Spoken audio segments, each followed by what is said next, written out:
আসসালামু আলাইকুম, কেমন আছেন সবাই? আশা করি ভালো। আলহামদুলিল্লাহ আমরাও সবাই ভালো আছি। সেদিনকে দেখালাম এক অদ্ভুত প্রকৃতির প্রজাপতি, আর এই যে আজকে এটা কি কি যে ছাদে আসা শুরু করেছে হঠাৎ করে। সেদিনকে সেই প্রজাপতি, আজকে আবার এইটা। এটা কি আফিয়া? ফড়িং এর মতো তো লাগে না? কি অদ্ভুত, প্রজাপতির মতো দেখতে প্রজাপতি না, আজকে আবার ফড়িং এর মতো দেখতে ফড়িং না। কি এটা? আগেটা প্রজাপতি ছিল, মথ প্রজাপতি। সে আবার কি জানি না।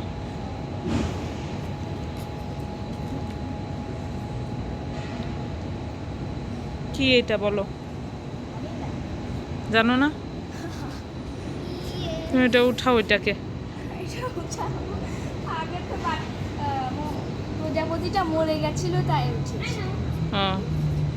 এটাও মরে গেলে তারপরে উঠাবা? আচ্ছা, দেখা যাক। যাই হোক, তাহলে চলেন আজকের ভ্লগটা এখান থেকেই শুরু করি। এই অদ্ভুত প্রাণীকে দেখে, ওরে বাবারে, উড়ে গেল। কই কই উড়ে গেল আফিয়া? আচ্ছা যাই হোক, উড়ে গেছে।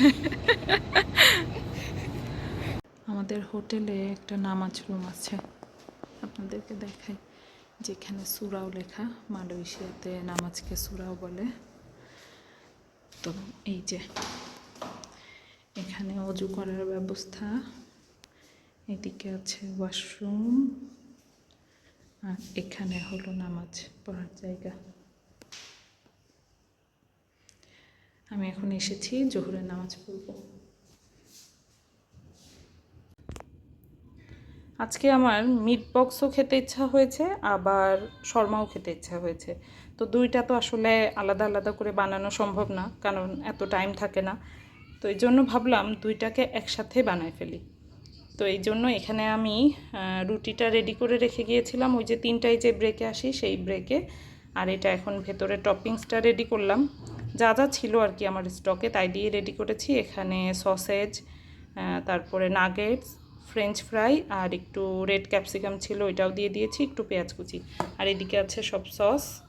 তো এগুলা দিয়ে এখন এটা রেডি করব, তারপরে ফাইনালি যেটা বানাতে চাচ্ছি সেটা বানাবো। তো চলেন তাড়াতাড়ি এটা বানানো শুরু করে দিই। এই যে সস দিয়ে মাখানোর পরে এই অবস্থা। এখন কিছুই না, খুবই ইজি, জাস্ট মাঝখানে তো এই যেভাবে দিতে হবে। আর আমি এটাকে ফোল্ড করে নিয়ে তারপরে একটু হালকা তেলে ফ্রাই করে ফেলবো, মানে একটু যাতে ক্রিস্পি হয়। সবগুলোই বানানো হয়ে গিয়েছে, আর দুইটা বাকি। এই যে ইফতার রেডি।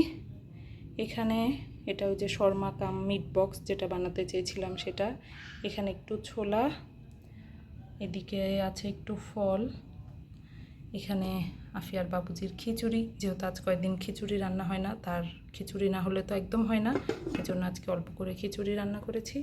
খিচুড়ির সাথে খাওয়ার জন্য একটু ডিম পোচ করতে চেয়েছিলাম, কি যে হয়েছে এটা আল্লাহ জানে। তো যাই হোক, এখন শরবত গোলানোটা বাকি। শরবত গোলানো হলে ইফতারে বসবো সবাই ইনশাল্লাহ। সব কাজকর্ম শেষ। অন্যদিন তো নামাজটা বাকি থাকে, আজকে সেটাও বাকি নেই, কারণ আফিয়া বুড়িরা চলে যাওয়ার পরই আমিও নামাজে দাঁড়িয়ে গিয়েছিলাম। আজকে তো বেশি ইফতার আইটেম ছিল না, এই জন্য থালা বাসনও বেশি হয়নি, তাড়াতাড়ি ক্লিন করা হয়ে গিয়েছে। সব কাজ আমার শেষ, নামাজও শেষ। দুষ্টু বুড়িটা ঘুম এসে গিয়েছে, আমি নামাজ পড়তে পড়তে দেখি সে ঘুম। তো যাই হোক, রাতের খাওয়াটা তার হলো না, যদি সেহরিতে ওঠে তাহলে কিছু খাবে, আর না উঠলে তো একদম সকালে উঠে। তো আমি এখন এই যে ছোলা মুড়ি খাবো, একটু ক্যাপসিকাম আর পেঁয়াজ দিয়ে মাখিয়ে নিয়ে এসেছি। আমার ক্যাপসিকামের স্মেলটা খুব বেশি ভালো লাগে, তো এখন এটা খাবো। আর আজকের পর্বটা তাহলে এই পর্যন্তই। সবাই অনেক বেশি ভালো থাকেন, সুস্থ থাকেন, আমাদের জন্য দোয়া করবেন, আমরাও দোয়া করি আপনারা সবাই অনেক বেশি ভালো থাকেন, সুস্থ থাকেন। আল্লাহ আমাদের সবাইকে সুস্থভাবে বাকি রোজাগুলো পালন করার তৌফিক দান করুন।